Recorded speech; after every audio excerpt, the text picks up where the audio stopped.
Spending your weeks resolving double-booked engineers and talking teams off scope collisions feels like leadership. In reality, being the best firefighter in the building proves that the building keeps catching fire. Many highly capable project managers absorb resource conflicts personally, working harder every quarter, only to be told at review time they are solid but not ready yet. This happens because execution effort and career trajectory eventually diverge. This chart shows the exact point where that split occurs. The execution curve, the effort required to fix daily clashes, flatlines. Growth is attributed to those who move past reactive execution and make the patterns behind those clashes visible to leadership. To move up the strategy and leadership curves, you must transition from reactive tasks to a visible monthly portfolio of strategic decisions. We'll do this using a 5-step framework called C.L.I.M.B. Methodical. Open a blank spreadsheet right now. We are going to build this system step by step so you can begin applying it tomorrow. A promotion recognizes that you have made the schedule stop needing you to survive it. It is a structural acknowledgement of visible strategic value. Step number 1 is controlling the conflict. When you resolve a bottleneck through an ephemeral Slack message, the effort disappears the moment the message is read. As far as your next review is concerned, that work never happened.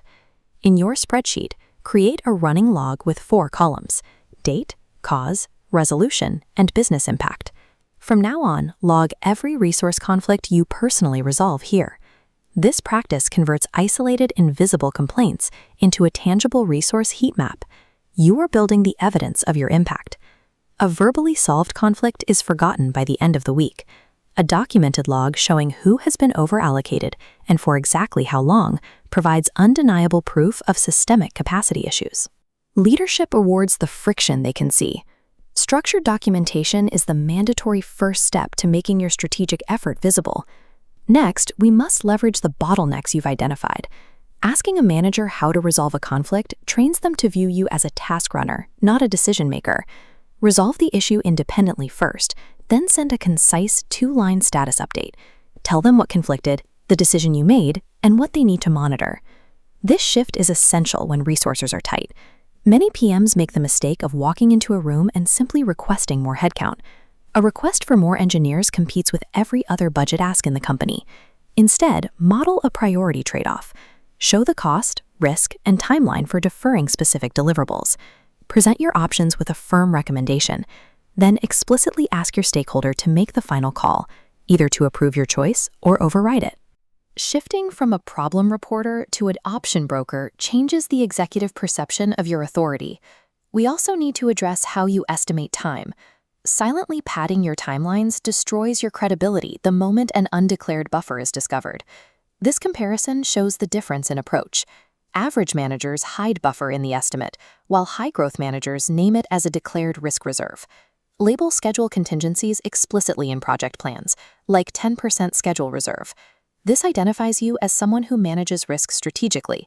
When those risks manifest, stop reporting delays as task slippage. Translate a 3-day API delay into business exposure, such as revenue at risk or impacts to the company's reputation. Executives make decisions based on broad business exposure, not individual task timelines. After controlling and leveraging conflict, you must multiply your impact. If the exact same resource bottleneck occurs twice, it is a sign of a broken system, not a scheduling error. Use your conflict log to identify these repeats. Propose a structural intervention, such as a shared resourcing calendar or a formalized request intake gate, rather than just another workaround. Proactively share your resource load snapshots with cross-functional partners 2 full sprints in advance. Invite them to flag conflicts before they happen. Eliminating the need for your own intervention demonstrates the systems-level thinking required for senior roles. The final stage is brokering the trade-offs. Use the C.L.I.M.B checklist to build a portfolio of evidence for your next performance review. These metrics indicate that PMs operating at the higher stages of this framework see significantly faster promotion cycles and higher cross-team trust scores. Screenshot these remaining items to guide your monthly operations. Pay particular attention to the final step, asking directly what decision rights you need to reach the next level. Here is your assignment for this week. Take one current delay, reframe it in business terms, bring a clear recommendation, and ask for the call. You are not stuck because you aren't working hard enough. You are stuck because quiet execution is invisible. Start making your impact visible to the people who make the resourcing calls.